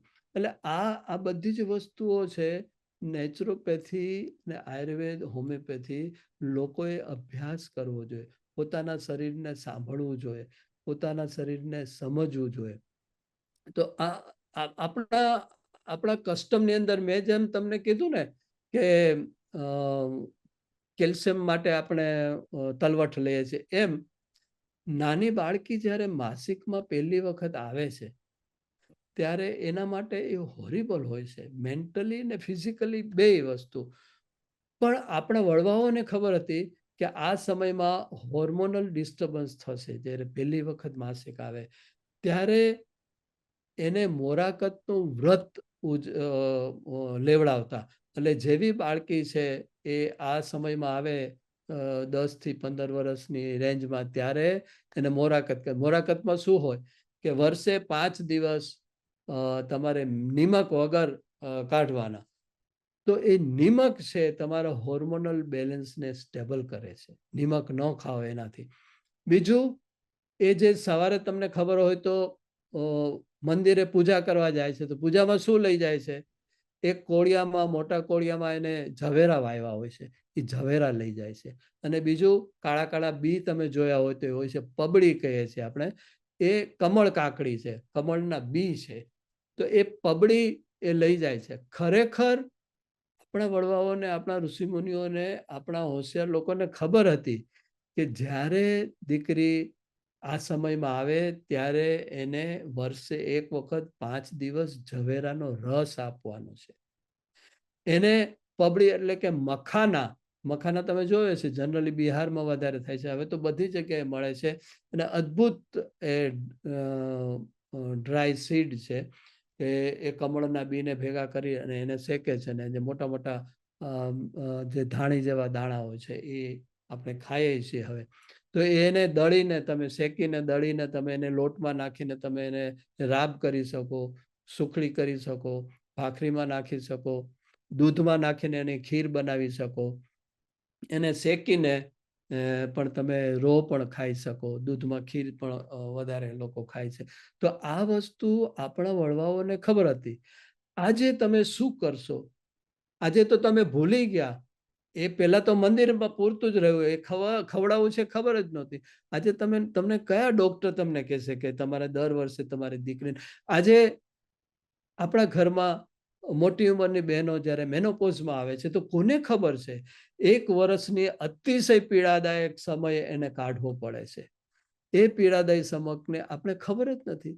પુરુષ તો એનો ઉપભોગ કરે છે, એનું ઘર છોડીને, પોતાના હાડકા ઘસીને જે ઘરે આવે છે, રાત ને દિવસ મહેનત કરીને, એને એ ખબર નથી કે આ વ્યક્તિ મેનોપોઝમાં આવશે તો 1 વર્ષ પહેલા હું એને મેનોપોઝની તકલીફો ન થાય એના માટે હું શું કરી શકું. આપણા આયુર્વેદમાં પણ છે, આપણા ડોસી શાસ્ત્રમાં પણ એનો ઉપાય છે. એલોપેથીમાં કે તમે જોજો, કોઈ પણ ગાયનેકને પૂછો કે ભાઈ મેનોપોઝનો કઈ છે, તો એ આડાવડી તમને જનરલી વિટામિન્સની ગોળીઓને આપશે. પણ આપણે એ જાણીને જાણતા નથી કે આપણે જ્યારે બહેનોને વધારે માસિક આવતું હોય તો આપણા માટે અદ્ભુત નાગકેસર છે, ચાઇના ફળ છે. જ્યારે પેટમાં દુખતું હોય તો અજમો છે. જ્યારે પીરિયડ વખતે અતિશય પેટમાં દુખતું, આ બધી વસ્તુઓ તમારે તમારા જે હેલ્થ પ્રોવાઈડર છે, તમારા જે નેચરોપેથ છે, જે મહેનત કરે છે. આજે ડોક્ટર્સ પણ છે જે મોટા મોટા, એને પણ તમે કોઈ પણ ડોક્ટરને પૂછશો કે તમે કેલ્શિયમ કાર્બોનેટ હજી કેમ લખી આપો છો, આખી દુનિયામાં ખબર પડી ગઈ કે આ કેલ્શિયમ કાર્બોનેટ એ નુકસાન કરે છે. ભલે મફતના ભાવમાં પાણાનો ભૂકો છે, એટલે 1 પૈસાની તમને રૂપિયામાં એ ટેબ્લેટ આપે છે અને બધાને ફાયદો છે. આખી ફાર્મસી લેવલ કોઈ આ બંધ નથી કરી, પણ ખબર પડી ગઈ કે આ નુકસાનકારક છે તો બંધ કરવી જોઈએ ને. તો કોઈ વાંચે, પોતાની રીતે અભ્યાસ કરે, સતત દુનિયામાં એકેય દિવસ એવો નથી કે નવું રિસર્ચ ન થયું હોય આપણા હેલ્થ માટે. એ જાણે આજે ઘરની અંદર આપણા વડીલો છે તો પ્રોસ્ટેટની તકલીફ થવાની જ છે 50 વર્ષ પછી. પ્રોસ્ટેટ એનલાર્જ થવાનું છે ને પ્રોસ્ટેટ કેન્સર થવાની બહુ શક્યતા છે. આપણને ખબર હોવી જોઈએ કે જેવા આપણા ઘરમાં વડીલ હોય કે જે 50ને ક્રોસ કરે, તરત જ જો આપણે ગળો ગોખરું નામડાઈને આપવા માંડીએ તો એને પ્રોસ્ટેટની તકલીફમાંથી, એના ઓપરેશનમાંથી સંપૂર્ણપણે એનો બચાવ થાય. ટમેટું છે એ પ્રોસ્ટેટ કેન્સરમાંથી બચાવે છે. એ આજે ટમેટુની અંદર લાઇકોપિન છે, એને તમે શેકીને, વઘારીને, એને બાફીને જો ટમેટું લેવામાં આવે, કાચું ટમેટામાં ઘણી વસ્તુઓ છે, પણ જો તમારે લાઇકોપિનને વધારે એક્ટિવ કરવું હોય તો તમે શેકીને, બાફીને આવી રીતે ટમેટું ખાવા માંડો તો 99.99% તમે પ્રોસ્ટેટ કેન્સરમાંથી સંપૂર્ણપણે બચી જશો. તો તમે હાર્ટ માટે જુઓ કે આપણને, હા વિક્રમભાઈ, મને લાગે છે સમયનો તો મને કઈ ધ્યાન નથી, બહુ સમય થઈ ગયો છે, મને લાગે છે આપણે નેક્સ્ટ પેલો પાર્ટમાં. ટેકનિકલ પ્રોબ્લેમ ને લઈને થોડું લેટ ચાલુ કર્યું હતું ને, એટલે હું તમને ઇન્ટરપ્ટ નહોતો કરતો. પણ હા, એઝ લોંગ એઝ બધાને જાણવામાં રસ હોય તો તમે કન્ટિન્યુ કરો. હા, 10 મિનિટ આપણે કરી શકીએ. છેલ્લે જો કોઈના કંઈક પ્રશ્ન હોય ને જો કોઈને એવું લાગે તો આપણે પ્રશ્ન લઈશું. છેલ્લે હું હાર્ટ વિશે વાત કરીને કન્ક્લુડ કરીશું, કારણ કે એટલી બધી વાતો મને યાદ આવે છે કે મને એમ થાય છે કે આ બધું હું કહી દઉં, પણ સમયની પણ મર્યાદા આપણે રાખવી જોઈએ. તો 10 મિનિટ ચાલુ કરીને 5 મિનિટમાં જ મારું પૂરું કરીને, કદાચ કોઈને જો પ્રશ્ન હોય તો તમે એને અનમ્યુટ કરીને તમે એમને પૂછી શકો છો. હું હાર્ટની વાત કરું એના પહેલા તમે જે પ્રશ્ન ઉભો કર્યો હતો કે શરીરને જે અત્યારના જે આ બધા પ્રશ્નો છે વજનના છે, તો વજન ઘટાડવા માટે મેં કહી દીધું ખૂબ ચાવીને ખાઓ. બીજું, આપણને એ મગજમાં છે કે ઘી, તેલ, માખણ ખાવાથી જ આપણું ફેટ વધે છે, એવું નથી. એ બધું જ હવે જૂની વસ્તુ થઈ ગઈ. ફેટ તો શેનાથી વધે છે? આપણે ખાઈએ એટલે જે ખાય છે એ મોટા ભાગનું બધું જ, પ્રોટીન સિવાયનું બધું જ છે ને, કન્વર્ટ થઈ જાય છે ફેટમાં જ. તમે રોટલી ખાવ છો એ સાકર જ છે, અનાજ જે ખાવ છો એ પણ શરીરમાં જાય છે અને એ સાકરમાં કન્વર્ટ થાય છે. અને પેનક્રિયાસ એનો હોર્મોન છોડી અને એમાંથી જેટલું જરૂર હોય એ આપણા સેલને આપે છે. સેલ પોતે જરૂર પૂરતું ગ્રહણ કરે છે અને આપણે એમાંથી એનર્જી મળે છે. પેનક્રિયાસિસના જે હોર્મોન છે એમાં મિક્સ થઈને બાકીનું જે છે એ થોડુંક સેલની અંદર ડિપોઝિટ થાય છે. બહુ જાજુ સેલમાં ફેટ ડિપોઝિટ નથી થતું, લોહીમાં ફર્યા કરે છે ફેટ, પછી લોહીમાં એ વધી જાય એટલે એ જુદી જુદી જગ્યાએ ડિપોઝિટ થાય છે, અને ખાસ કરીને લીવરમાં છે. અને આજે જુઓ તો મોટા ભાગના લોકો ફેટી લીવરથી પીડાય છે, એને ખબર નથી હોતી. એ અજાણતા બીજા ટેસ્ટ કરાવે ત્યારે એને ખબર પડે કે એને ફેટી લીવર થઈ ગયું છે. ફેટી લીવર માટે પણ એક આખો આપણો એપિસોડ આપણે કરવો જોઈએ, જેમ હાર્ટ માટે એક આખો જુદો જ એપિસોડ કરવો જોઈએ. અમે તો રાજકોટમાં અને બહારગામ જેમ સત્યનારાયણની કથા છે એમ અમે હૃદય નારાયણની કથા કરતા, કે 1-1.5 કલાક માટે હૃદય શું છે, કેવી રીતે ચાલે છે, એને કેવી રીતે બચાવવું. પેલો એટેક આવ્યો હોય તો તરત જ આપણે બીજો એટેક લઈ આવવા માટેની જ બધી વિધિ કરતા હોય છે. હોસ્પિટલમાં જાય એના પહેલા આપણે ઘરે બધું વિધિ જે કરતા હોય, બીજો એટેક આવે એ જ બધું કરતા હોય છે. એટલે આ બધી જ માહિતી અમે લોકો સુધી પહોંચાડતા અને એને નામ આપતા હૃદય નારાયણની કથા. તો શરીર જે વધે છે એનું કારણ આપણું ખાવધરાપણું છે. આપણે ખબર જ નથી કે શરીર શેનેથી વધે છે. ફેટથી વધવાનું કારણો બહુ ઓછા છે. ફેટથી વધવાની શક્યતાઓ ઓછી છે. જે સાચું જે વધે છે એ કાર્બોહાઈડ્રેટથી વધે છે. આપણે એટલું બધું કાર્બોહાઈડ્રેટ ખાઈએ છીએ, સવારે પરોઠા ને થેપલા, બપોરે રોટલી ને દાળ ને ભાત ને શાક, પાછું રોંઢે સમોસા, 5 વાગે ઓફિસમાં ને બજારમાં ખાધા હોય અને સાંજે આવીને પાછું ખીચડી ને ભાખરી ને એમ કરીને, એટલે આપણે જો સવારથી ઉઠીને આપણા ખોરાકની અંદર એટલું બધું કાર્બોહાઈડ્રેટ આપણે વધારી દીધું, એ જ આપણા માટે દુશ્મન થઈ ગયું. તો કાર્બોહાઈડ્રેટ ઘટાડીએ તો જ આપણું વજન ઘટે, અને કોઈ જ એવા રસ્તા નથી કે રાતોરાત વજન ઘટી જાય. એ બધા તમારા શરીરનું પાણી ઘટાડી નાખવા માટેનું પેશાબ વધારી દે એવી દવાઓ આપે, અને એવા બીજી ઘણી વસ્તુઓ છે કે જેથી કરીને રાતોરાત વજન ઘટે, જેથી કરીને ઘણા નુકસાન શરીરમાં થાય. તમારી ચામડી એકદમ ઢીલી થઈ જાય, તમારી અશક્તિ નબળાઈ આવી જાય, ઘણા ઓર્ગનને ઘણું શોષાવવું પડે, ત્યાર પછી આવું ક્રેશ વજન તમે ઘટાડી શકો. તો આવું વજન ઘટાડવાનો કોઈ ફાયદો નથી. તરત જ સ્પ્રિંગ, દબાયેલી સ્પ્રિંગની જેમ એ બહાર પાછું ઉછળી જાય છે. એટલે વજન ઘટાડવું તો સ્ટેપ બાય સ્ટેપ ઘટાડવું જોઈએ, અને કાર્બને ઘટાડીને જ તમે વજન ઘટાડી શકો. પ્રોટીન પણ સાથે સાથે લેવું જોઈએ, અને બેલેન્સ ડાયટમાં જે વાત કરીએ, પ્રોટીનની પણ જરૂર હોય, મસલ્સ પણ જરૂર હોય, અને તમારા શરીરમાં ફેટ પણ જરૂરી છે, કે જે સેચ્યુરેટેડ અનસેચ્યુરેટેડ ફેટની ઘણી બધી વાતો છે, પણ જે વેજીટેબલ ઘીની ફેટ છે, એ બધા ફેટ છે ને બહુ નુકસાનકારક છે. વધારે પડતા ઘી, માખણ, તેલ, જે બધી જાતના જે અત્યારે રિફાઇન્ડ તેલ છે, એ તો અત્યંત ઝેરી છે. એ રિફાઇન્ડ તેલ ખરેખર તો આપણા જમાનામાં અમે નાના હતા ત્યારે ઓળો ખાતા, તો ઓળો ક્યારેય વઘારતા નહીં, તેલ ગરમ જ ન કરતા. તેલ તો કાચું જ ખાવું જોઈએ. જેવું તમે એને ગરમ કર્યું એટલે તરત જ ઝેર બનવાનું શરૂ થઈ ગયું. કોઈ પણ તેલ હોય, જેવું તમે એને ગરમ કરો છો, એટલે તેલ ઓછામાં ઓછું ગરમ કરીને, શક્ય હોય ત્યાં સુધી શાકને બાફીને તમે એના ઉપર તેલ નાખો, અથવા તો ટોપરાનું ખમણ ને એનો ઉપયોગ કરીને તેલનો શાક વઘારો. બાકી જે કોલ્ડ પ્રેસ તેલ છે એના બધાનો ઉપયોગ કરો. મિનિમમ કેમિકલ હોય, અને એનું હાઈ ટેમ્પરેચરે તમે જેટલું ઉકળે એટલું એ ઝેરી થાય. તમે કંદોઈનો ગાંઠિયા ખાવ છો, એ ગાંઠિયામાં જે તાવડો મૂક્યો છે એની હાથ પેઢી પહેલાનું તેલ એમાં કદાચ હશે, હસવાની વાત છે આ, પણ એ જેમ જેમ કાળું થઈ જાય ત્યાં સુધી એ તેલ વાપરે, અને એમાં થોડું થોડું નાખ્યા કરે, એટલે કાળું તો તેલ એમાં હોય જ. એટલે ગાંઠિયા તમે ઘરે કિલો એક ખાઈ જાઓ, ઘરના ગાંઠિયા, એ એટલા બધા નુકસાન નથી કરતા જેટલા તમે ખાલી 50 ગ્રામ ગાંઠિયા, એ અત્યંત ઝેર થઈ જાય છે. રાજકોટમાં તો આપણે બધા શોખીન છીએ, ગાંઠિયા વગર તો આપણી સવાર પડે નહીં. મહેમાન આવે અને આપણે ગાંઠિયા ન લઈ દઈએ તો મહેમાનનું અપમાન થાય. જલેબી ગાંઠિયા, એટલે એ ગાંઠિયામાં જે સોડા નાખે છે, જે આપણા આંતરડા ફાડી નાખે એવું નિરમા નાખે છે, એ બધી જ વસ્તુઓ, અને એમાં ઝેરી તેલ નાખે છે.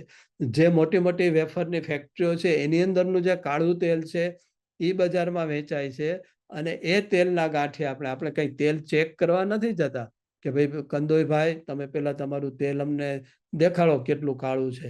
આપણે તો સીધા ગાંઠિયામાં વારો આવે, લાઈનમાં આવે ને આખું વીંચીને પેમેન્ટ કરીએ અને ભાગીએ, જલ્દી આપણે મહેમાનને ધરાવવાના હોય એટલે. તો આ ગાંઠિયા છે એ નુકસાન. એટલે તેલ છે એ અત્યંત આપણા કેન્સર કરવા માટે જવાબદાર છે, આપણે હાર્ટ એટેક માટે જવાબદાર છે. એટલે શરીરને જો ઘટાડવું હોય તો કાર્બને ઘટાડવાનું છે. સવારે 12 વાગ્યા સુધી તમે, અને તમારો જે વિન્ડો છે ફૂડનો, એ સવારે 10-11 વાગ્યાથી સાંજે 6-7 વાગ્યા સુધી જ રાખવો જોઈએ. આ તો આપણે રાત્રે 11 વાગે ટીવી જોતા જોતા ને સૂતા પહેલા આપણે ખાવું જોઈએ જ. આઈસ્ક્રીમ તો ખાવો જ જોઈએ, ત્યાર પછી જ આપણે રાત સરખી રીતે પડે. તો એ જે વસ્તુ છે ને આપણે ધ્યાન રાખવું છે કે ભાઈ આપણું ખાવાનું ચાલુ થવું જોઈએ સવાર મોડે સુધી 10-11 વાગે, એટલે કે 16 અવર્સનો ફાસ્ટ આપણે રાખવો જોઈએ. 7-8 વાગે આપણે ખાઈ લેવું જોઈએ, 7 વાગે, અને 10-11 વાગ્યા સુધી આપણે ફાસ્ટ કરવો જોઈએ. જો આ ફાસ્ટ હોય તો બહુ ઝડપથી વજન ઘટે. ખાલી ખોરાકમાં ધ્યાન રાખવાથી પણ વજન નહીં ઘટે. અત્યંત જુદી જુદી જાતની એક્સરસાઇઝ, વોકિંગ, એ બધું કરવું જોઈએ. ત્યાર પછી આયુર્વેદની દવાનો, ઓસડિયાનો પણ ઉપયોગ કરવો જોઈએ. હોમિયોપેથીમાં પણ બહુ સરસ ઓસડિયા છે, એનો પણ આપણે ઉપયોગ કરવો જોઈએ. અને આમ ત્રણેય વસ્તુનો જો આપણે ઉપયોગ કરીશું, ખોરાકમાં ધ્યાન રાખો, ઓસડિયાનો વાપરો અને કસરત કરો, તો જ વજન ઘટે. અને વજન ઘટાડો, તમે રોટલી ખાવ છો તો ભાત હોય ત્યારે રોટલી નહીં ખાઓ, રોટલી હોય ત્યારે ભાત ન ખાઓ. જઈમાં પહેલા એક મોટું બાઉલ ભરીને તમે કાચું ખાઓ. કાચાથી તમને ગેસ થતો હોય તો કાચું પાકું બાફી નાખો. એ પણ ન ફાવતું હોય તો સૂપ પીઓ.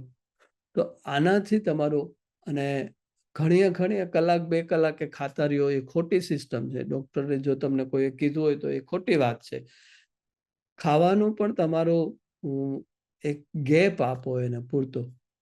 11-12 વાગ્યા સુધી ખાલી ફ્રૂટ્સ લ્યો, પછી સલાડ ખૂબ મોટો બાઉલ ભરીને લ્યો, પછી તમે જમો એમાં એક જ અનાજ હોય, ભાત અને શાક ખાઓ કે શાક ને રોટલી ખાઓ, દાળને સાથે બધી સબ્જી નાખીને ખાઓ. તો આ બધી વસ્તુ, સાંજે મુઠ્ઠી એક ડ્રાય ફ્રૂટ્સ ખાઓ. ડ્રાય ફ્રૂટ્સ આપણે કોને ડ્રાય ફ્રૂટ્સ કહે છે? ડ્રાય સીડ પણ જુદા અને ડ્રાય ફ્રૂટ્સ પણ જુદા. અંજીર છે, જરદાલુ છે, ખજૂર છે, આ બધા ડ્રાય ફ્રૂટ્સ છે.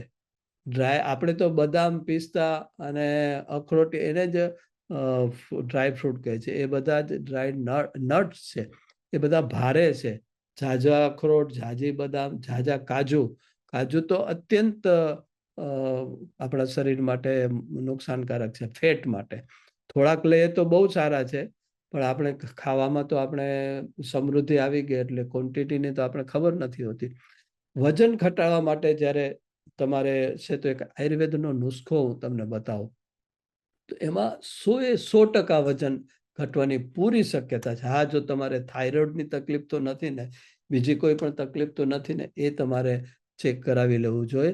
તો તમે 50 ગ્રામ વરિયાળી લ્યો, 50 ગ્રામ મેથી, 50 ગ્રામ જીરું, 50 ગ્રામ અજમો. આને જુદા જુદા શેકવાના, એક સાથે નહીં, કારણ કે મેથીને શેકતા થોડીક વાર લાગશે. વરિયાળીને જીરું, અજમો એ તરત જ શેકાઈ જાય. એટલે જુદા જુદા શેકી એને પાવડર કરી નાખો. વરિયાળી, મેથી, જીરું, અજમો એને પાવડર કરી નાખો. પછી 50 ગ્રામ એમાં સૂંઠ એડ કરો અને 1 ચમચી સંચળ એડ કરો. આ મિક્સ કરી અને સવારે ને સાંજે 1-1 ચમચી ખાઓ. ખૂબ ચાવીને ખાઓ, ખૂબ સારી રીતે કસરત કરો, મોબિલિટી રાખો તમારી, ઊંઘ પૂરતી લ્યો. ઊંઘ ઓછી આવવાથી પણ તમારા શરીરમાં ચરબી જામે છે. ખાંડને તો 0 કરી નાખો. મીઠાને પણ એકદમ ઓછું કરી નાખો. આટલું કરો તો 3 મહિનાની અંદર અચૂક વજન ઘટશે અને તમે એકદમ શક્તિ પણ રહેશે, જરાય અશક્તિ નબળાઈ નહીં આવે. બરાબર છે. તમે પછી B12 નું કીધું હતું. B12ની પણ આપણી ધારણા એવી છે કે નોનવેજમાંથી જ B12 મળે છે, પણ એવું નથી. કારણ કે આપણે ભૂલી ગયા કે શેમાં B12 છે અને એ ખોરાક ખાવાનું બંધ કરી દીધો છે, એટલે આપણે ખબર નથી. ફણગાવેલી અને B12 છે ને, એના માટે આપણે ઈંડા ખાવાની કે નોનવેજ ખાવાની જરાય જરૂર નથી. બહુ જ સારી ક્વોન્ટિટીમાં B12 મળે છે. અને B12 થી ઘણા જ એ ઓછું હોય તો આપણને નુકસાન થાય છે. B12 આપણા જે જ્ઞાનતંતુ છે એના ઉપર એક પડ હોય છે. એ પડ જો વિટામિન B12 આપણું ઓછું હોય ને, તો એ પડ સરખું થતું નથી, એટલે ન્યુરાઇટિસ થાય છે. પેરિફેરલ ન્યુરાઇટિસ એટલે કે હાથના પગના છેવાડાના ભાગમાં આપણે જણજણાટી થાય, દુખાવો થાય, થાક લાગે, અશક્તિ લાગે, સુસ્તી લાગે, ચક્કર લાગે, આપણા શરીરનું કોઓર્ડિનેશન ન રહે, હાર્ટ એટેક આવે, આપણા મસલ્સ નબળા પડે. આ બધું ઘણું B12 થી થાય. B12 શેમાંથી મળે છે ને, એ આપણે ખાસ જોવાની જરૂર છે. B12 છે ને સરગવામાંથી મળે છે, અને પર્ટિક્યુલરલી સરગવાના પાંદડા અને એના ફૂલ.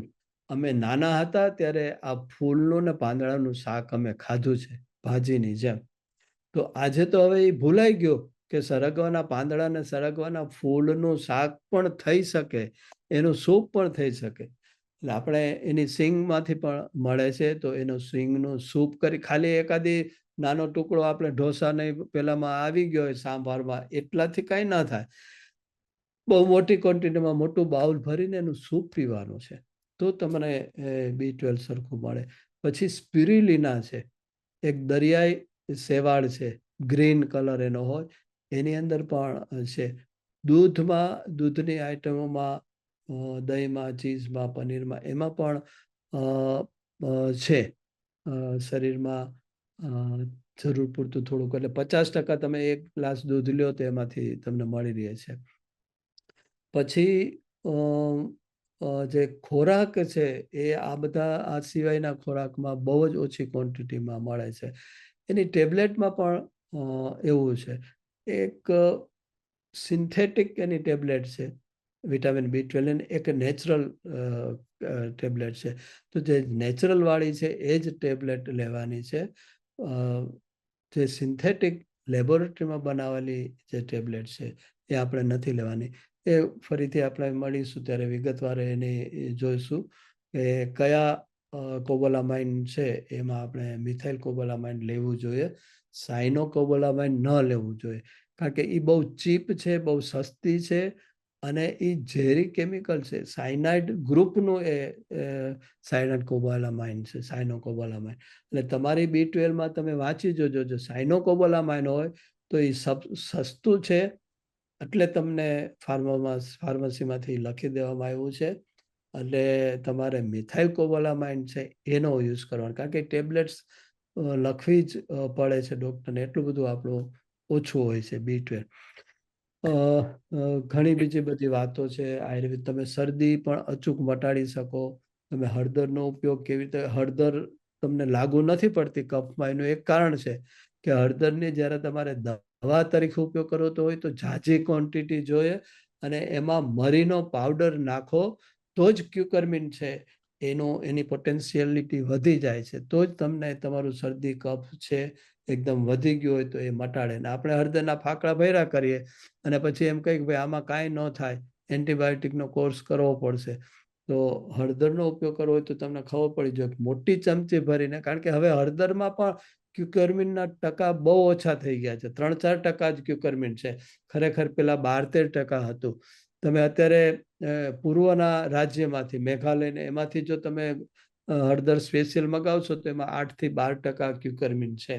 ઓનલાઈન મળે છે. એ ક્યુકરમિનનો, એ હળદરનો ઉપયોગ કરવાનો છે જ્યારે તમારે એને દવા તરીકે ઉપયોગ કરવાનો હોય તો. અને એની અંદર તમે મરી નાખો તો અનેક ગણો એનો પાવર વધી જાય છે. એટલે તમારે જો ચેલેન્જ ઉપાડવી હોય કે તમારે કફ મટાડવો જ છે તો એ કફને તમે હળદરને આનાથી મટાડી શકો. ઘણી વસ્તુ છે. તમે તમારા જે પંચતત્વો છે એને તમારા જે પૃથ્વી, જળ, વાયુ, અગ્નિ, તો એને તમે નેચરોપેથીની મદદથી કેવી રીતે એનો મદદ લઈ શકો. આપણા પંચકોષ છે, અન્નમય, પ્રાણમય, મનોમય, વિજ્ઞાનમય કોષ, આનંદમય કોષ, એને તમે કેવી રીતે ડેવલપ કરી શકો. આ બધી જ વસ્તુઓ નેચરોપેથી અને આયુર્વેદની અંદર છે. તો આમાં અભ્યાસ કરવો જોઈએ અને નક્કી કરવું જોઈએ કે કોઈ પણ દિવસે માંદા પડ્યા વગર 100 વર્ષ જીવવું છે. સમાજ ઉપર ભારરૂપ નથી થવું, આપણા ઘરના હોય એના ઉપર ભારરૂપ નથી થવું, અને છતાંય જીવવું છે. 100 વર્ષથી 1 મિનિટે ઓછું નથી જીવવું, એવું કુદરતને આપણે કહેવું છે. તો આપણે શરીરને સાંભળવું પડશે, એની સુગંધ જોવી પડશે, એની જરૂરિયાત જોવી પડશે. ઉંમર પ્રમાણે આપણે જોતા રહેવું પડશે કયા કયા રોગો છે, લીવરને, કિડનીને કેવી રીતે ડિટોક્સિફાઈ કરવી, બ્રેનના સેલને કેવી રીતે ડિટોક્સિફાઈ કરવા, હાર્ટને કેવી રીતે મજબૂત કરવા. તો આ બધી જ વસ્તુઓ નેચરોપેથીમાં અક્ષીર આના માટેના ઉપાયો છે કે તમે તમારી કિડનીને જેમ તમારો ટાંકો દિવાળીએ સાફ કરો છો, ગમે એટલું ચોખ્ખું પાણી હોય તો કેમ નીચે તર જામી ગઈ હોય માટીની, એવી રીતે કિડનીમાં પણ જામી જાય તો 6-8 મહિને તમારે એને ડિટોક્સિફાઈડ કરવી પડે. બહેનોને એનો યુટ્રસ છે એ ડિટોક્સિફાઈડ કરવું પડે. લીવર પણ ડિટોક્સિફાઈડ કરવું પડે, નહીં તો એ જાયમાં કરશે ચરબી, તમે ખાધા જ કરશો લીવરમાં. અને આજે અત્યારે અનેક લોકોના લીવર બગડેલા છે. ખાલી પહેલા તો એવું હતું કે ડ્રિંક્સ કરવા વાળાના જ લીવર બગડતા, અત્યારે આપણે ખાઈને પણ લીવર બગાડીએ છીએ. બરોબર છે મિત્રો, ઘણી વાતો છે. આપણે મળતા રહીશું, આપણા શરીરને કેવી રીતે સાચવવું એ જોતા રહીશું. અને સમય વધારે થઈ ગયો છે. ના, વાંધો નહીં ચોટેલિયા સાહેબ. મૂળિયા ખાઈ એકચ્યુઅલી ન જવા જોઈએ.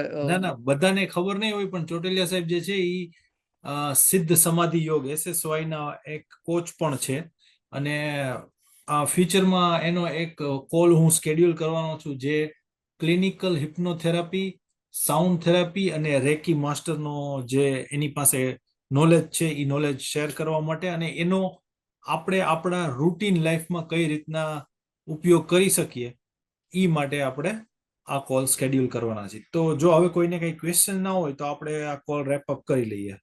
સમય બહુ જ લીધો છે, મને સમયનું કઈ ભાન રહ્યું નહીં. તમારી ફરજ હતી મને ધ્યાન દોરવાની. ના, આપણે એકચ્યુઅલી થોડો કોલ મોડો ચાલુ થયો એટલા માટે પછી, અને તમે જે ફ્લોમાં જતા હતા એ ફ્લોમાં મારે તમને ઇન્ટરપ્ટ નહોતા કરવા, એટલે અમારો આખો એક દિવસનો કોર્સ હોય છે, સવારથી સાંજ સુધી, અને એમાં ડિટેલમાં અમે રેકી, હિપ્નોથેરાપી,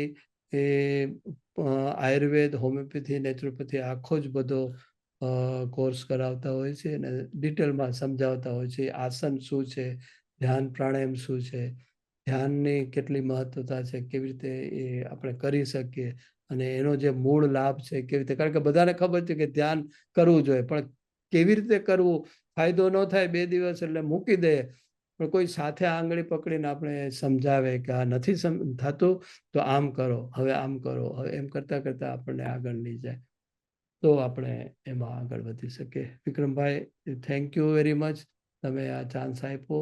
નેક્સ્ટ ટાઈમ ફરીથી પાછા આપણે મળીશું, અને લોકોના પ્રશ્નો પણ અગાઉથી પણ કદાચ આપણે મેળવી શકીએ, અને ચાલુ આ પ્રોગ્રામમાં પણ આપણે લોકોના પ્રશ્નો, હવે મને ખબર નથી સમયના અભાવે આપણે કઈ કોઈના પ્રશ્નો છે કે નહીં. થેન્ક યુ ચોટલિયા મારી આ સાહેબ. બુક તમને Amazon માંથી મળી રહેશે, અને તમે ડોક્ટર સુરેશ ચોટલિયા એવું યુટ્યુબમાં લખશો તો તમને મારા 80-90 જેટલા વિડીયોઝ જુદા જુદા અનેક રોગમાં તમને ફાયદો થાય એવા કેટલાય છે, તો એ પણ સબસ્ક્રાઈબ કરજો, તમારા મિત્રોને મોકલજો, ને એ પણ જોજો. બરાબર છે. કંઈ પણ પ્રશ્ન હોય તો તમે મને મેલ કરી શકો, suresh.chotalia@gmail.com ઉપર તમે મારો કોન્ટેક્ટ કરી શકો. બરાબર છે. કંઈ પણ તમારા અંગત પ્રશ્નો હોય તો હું ચોક્કસ તમને હેલ્પ કરીશ. તમારો ઈમેલ એડ્રેસ મેં અહીંયા ટાઈપ કરી દીધું છે, એટલે કોઈને જોતું હોય તો લઈ શકશે. suresh.chotalia@gmail.com. ઓલરાઈટ, થેન્ક યુ સાહેબ, તમારો ટાઈમ તમે આપ્યો, તમે આટલી બધી માહિતી આપી, અને ફરીથી તમારો બીજો કોલ સ્કેડ્યુલ કરશો આપણે, અને ત્યાં સુધી thank you. Okay, thank you very much, thank you all.